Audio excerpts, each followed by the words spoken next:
Bonjour, bonjour, on se retrouve donc pour une nouvelle vidéo dans notre série qui nous amène à penser donc l'échantillonnage afin de conduire des interprétations quantitatives en sociologie.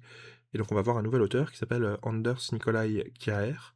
Je suis pas complètement certain de la prononciation de son nom de famille. C'est un auteur norvégien, il y a deux orthographes pour son nom de famille, parfois avec le AE collé, dans les publications anglophones notamment, ou le AE non collé dans les ouvrages francophones. Donc, qui est ce monsieur Kjær, je vais le prononcer comme ça. C'est donc un statisticien norvégien qui est un peu le monsieur statistique en fait de la Norvège à l'époque. Donc enfin, il est né en 1838, évidemment, c'est pas le monsieur statistique à sa naissance. Et il va donc décéder en 1919. Euh, il va être donc directeur du bureau central de la statistique de Norvège, c'est-à-dire que c'est lui qui fait les statistiques d'État, enfin qui dirige le service évidemment chargé des statistiques d'État. Euh, et en fait, dans l'histoire de la statistique, il est vraiment très important puisque ça va être le premier à proposer et puis à réaliser aussi des enquêtes statistiques qui s'appuient donc sur un échantillonnage plutôt que sur une population exhaustive. C'est-à-dire que dans les enquêtes de l'époque, hein, ce qu'il faut bien avoir en tête, c'est que on enquête l'ensemble d'une population. On va voir chaque personne d'une population qu'on veut enquêter. Ça va être le premier à se dire, tiens, plutôt que d'aller voir tout le monde, on pourrait aller voir une petite partie des individus, mais à partir de cette petite partie, parler de l'ensemble de la population. Donc ce qu'on appelle un échantillonnage. Euh, et donc c'est lui qui va utiliser même l'expression d'échantillon représentatif dans la communication qu'il fait donc à un colloque de statisticiens, donc un colloque de l'IIS, l'Institut international de statistique, où en fait on a énormément de grands statisticiens, notamment d'État, comme lui, qui sont réunis.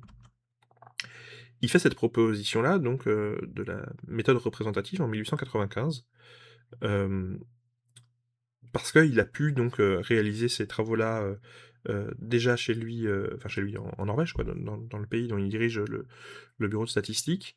Alors très sincèrement, il y a différentes sources qui proposent des choses un petit peu différentes. Euh, Certains des travaux évoquent une première enquête faite l'année précédente, en 1894. D'autres évoquent des travaux qui s'étalent sur déjà une quinzaine d'années, donc qui sont beaucoup plus approfondis, bon, beaucoup plus renouvelés, quoi. Euh, j'ai eu l'impression que les sources se contradisaient un petit peu, donc je vous ai mis les deux références. Peut-être qu'elles font des références à des usages de la statistique un petit peu différents. Honnêtement, j'ai pas été voir dans les actes du colloque, etc., si lui-même en disait quelque chose. Toujours est-il que je pense que le plus important pour nous, c'est de savoir que donc, lorsqu'il fait cette proposition, il l'a déjà mise en pratique en fait auparavant, donc il a pu en apprécier l'intérêt. Euh, et ce qu'il faut bien avoir en tête, c'est que contrairement peut-être à ce qu'on peut imaginer, quand lui, il fait cette proposition-là, devant donc un parterre de statisticiens reconnus, de statisticiens d'État, donc qui sont vraiment importants dans la statistique de son époque, et aussi qui en ont un usage très pratique, donc qui vont être aussi bien sûr très très concernés par toutes les questions, par exemple financières, puisque évidemment, vous vous en doutez, aller enquêter un échantillon plutôt qu'une population totale, bah, ça fait notamment une économie financière importante. Mais en fait, la réception heu, qu'il qu'il, hem, qu'il obtient à sa proposition, elle n'est pas une franche acceptation, du tout. Sa proposition va susciter des réactions qui sont, assez vives. Il est écouté, OK, il y a un intérêt vraiment, c'est pas, sa proposition n'est pas inaudible du tout, mais pour autant, il y a vraiment des oppositions qui sont très, très fortes. Hem, Ce qu'il faut bien avoir en tête, c'est que quand il fait cette proposition-là, l'idée de faire une enquête sur un échantillon, elle n'est pas, courante et donc il y a jamais eu, en fait, ces propositions-là. C'est vraiment une proposition qui est très novatrice. Hem Et ce qui est très novateur, en fait, pour bien comprendre sa proposition, c'est vraiment de dire: «En enquêtant une partie, je vais pouvoir enquêter une petite quantité d'individus qui va représenter la population plus grande». C'est pas seulement: «Je vais enquêter une petite partie des individus qui correspondront par exemple à un cas typique ou qui correspondront à la seule situation qui est intéressante. C'est pas une position qui exclut les individus qu'on n'enquête pas du, de ce que l'enquête va chercher à appréhender de façon plus générale. Non, non, on est vraiment dans la méthode représentative d'un échantillon tel qu'on la pense aujourd'hui, quoi. Enfin, presque tel qu'on la pense aujourd'hui. Euh, Mais donc, comme vous le voyez, donc, c'est seulement 30 ans après que finalement sa proposition, en fait, va être acceptée, c'est-à-dire, va être entérinée, dans les différents colloques, donc, de l'IIS qui se succèdent. En fait, pour bien comprendre l'opposition que rencontre, Kjaer dans sa proposition initiale, ce qu'il faut avoir en tête, c'est aussi qu'en fait, la proposition de Kjaer, elle n'intègre pas, de façon peut-être un petit peu surprenante pour nous, d'idées probabilistes. C'est-à-dire que quand on pense à un échantillon aujourd'hui, ce qu'on vient discuter, c'est quel est le pourcentage de chance pour un individu de la population totale, qui nous intéresse donc, de faire partie de l'échantillon qu'on va analyser. Si par exemple, donc j'ai une classe de 20 personnes devant moi et je vais faire une enquête par échantillon sur cette classe-là, quelle va être la probabilité qu'un élève de la classe fasse partie de l'échantillon?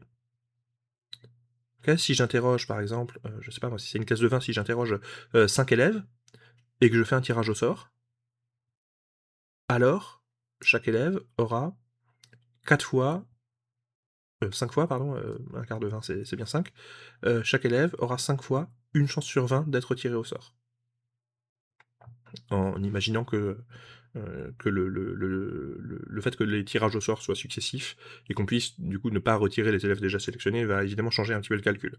Mais vous voyez, ce qu'il faut bien comprendre, c'est qu'en tout cas, on va pouvoir calculer donc la probabilité de faire partie de l'échantillon. Et c'est ça qui va nous permettre de penser vraiment l'échantillon enfin en tout cas l'échantillon aléatoire dans la recherche contemporaine, dans la statistique contemporaine. Si jamais par exemple, juste je prends le premier élève qui sort de la salle, et bien par exemple, la technique, elle serait très très approximative, et en fait, elle serait très biaisée, puisqu'il y aurait certains élèves qui auraient beaucoup plus de chances de sortir en premier de la salle. Par exemple, les élèves assis devant, ou ceux qui vont se lever en premier, etc. Et donc, si jamais tous les individus n'ont pas la même probabilité de faire partie de l'échantillon, alors on a quand même un petit souci, quoi. Dans le sens où l'échantillon, finalement, ne va pas vraiment représenter la population totale. Et donc, lorsque Kjaer fait sa proposition, il y a bien l'idée que l'échantillon doit être représentatif de la population totale. Mais par contre, il ne pense pas ça à partir d'un calcul de probabilité. Il n'y a pas du tout de dimension probabiliste dans sa proposition. Sa proposition, elle se fonde sur ce qu'on va appeler une sélection donc raisonnée. Et le terme de raisonné, on va le conserver pour penser certains types d'échantillons ensuite. Donc c'est un terme qui est important à assimiler. Quand on dit que l'échantillon il est raisonné, ce qu'on va vouloir dire, c'est que c'est le chercheur qui va lui-même sélectionner les individus, ou sélectionner les façons de sélectionner les individus, euh, sans avoir un calcul des probabilités, donc sans pouvoir dire quelle est la probabilité qu'un individu fasse partie de l'échantillon, mais de façon à réfléchir malgré tout comment l'échantillon peut représenter au mieux la population totale. Donc en essayant, en gros, de construire des biais spécifiques ou de limiter des biais qui seraient problématiques, il va y avoir une réflexion là-dessus. Il me semble même, pour être tout à fait sincère, que Kjaer va parfois utiliser un petit peu de méthode aléatoire. Je crois que parfois, par exemple, il va sélectionner des rues au hasard dans sa méthode. Euh, mais il va pas aller jusque vraiment la réflexion sur les probabilités de faire partie de l'échantillon, etc. Donc, ce qu'il va surtout réaliser, c'est penser en fait comment la population totale, on peut l'appréhender à partir de certaines variables spécifiques. On pourrait imaginer aujourd'hui, par exemple, appréhender la population totale française à partir des variables, donc, je sais pas moi, des CSP, donc des professions, ou de l'âge, ou du genre, etc. Euh, et ensuite se dire, bah tiens, je vais sélectionner des individus dans mon échantillon de façon donc à ce que toutes les catégories qui m'intéressent soient aussi présentes dans l'échantillon, par exemple. Euh, on va rentrer un petit peu plus dans le détail, hein. Je reste vague volontairement, parce qu'un petit peu plus tard, on va discuter vraiment les différents types d'échantillons. Donc on verra plus en détail comment on peut faire ça concrètement, mais ce qu'il faut bien comprendre, c'est que Kjaer est plus dans ce type d'approche de l'échantillon. Et évidemment, ces approches-là ont aussi des biais qui sont problématiques, que certains statisticiens de l'époque vont voir en fait tout de suite, et c'est aussi pour ça que la méthode de Kjaer, elle ne suscite pas une acceptation immédiate. C'est que d'abord, l'idée de pouvoir enquêter une partie de la population plutôt que la population totale, euh, il va falloir qu'elle fasse un petit peu «son chemin» entre guillemets. C'est pas quelque chose qu'on va accepter immédiatement, heu, mais on va pas l'accepter immédiatement aussi parce qu'en fait, il y a des biais un petit peu dans la méthode qu'il propose. Mais même si la méthode qu'il propose, Pierre, est un petit peu fragile, en fait, c'est un virage majeur dans la statistique de son époque et même globalement, hein, pour la statistique, moderne quoi, contemporaine. Hem, Parce que c'est ça qui va permettre ensuite le développement des enquêtes statistiques sur une partie de la population, donc sur un échantillon, tout en essayant donc d'appréhender une population totale. Hem, Après les travaux de Kierrer, en fait, il va y avoir de nouvelles, propositions qui vont être renouvelées au fur et à mesure donc des colloques et des congrès de l'IIS et progressivement, certains individus vont donc, approfondir un peu sa proposition, quelqu'un va finir par faire le lien avec la méthode, probabiliste.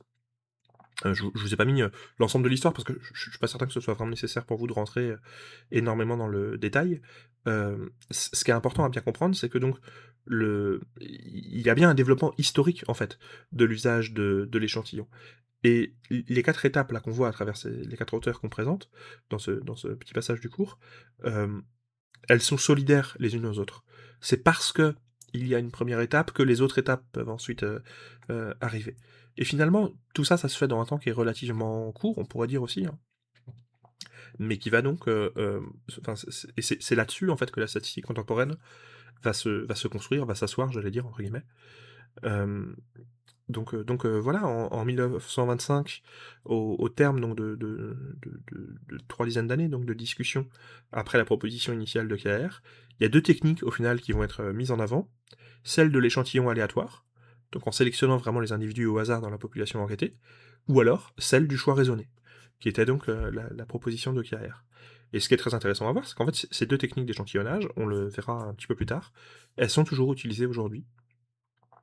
Donc voilà, KR, c'est vraiment un très, très grand pas dans la statistique contemporaine, c'est ça qu'il faut, en retenir et c'est à partir de là que les techniques d'échantillonnage, commencent à se développer, même si donc un échantillon probabiliste, ça arrive un petit peu après, mais ça se joue en fait en quelques dizaines d'années, quoi.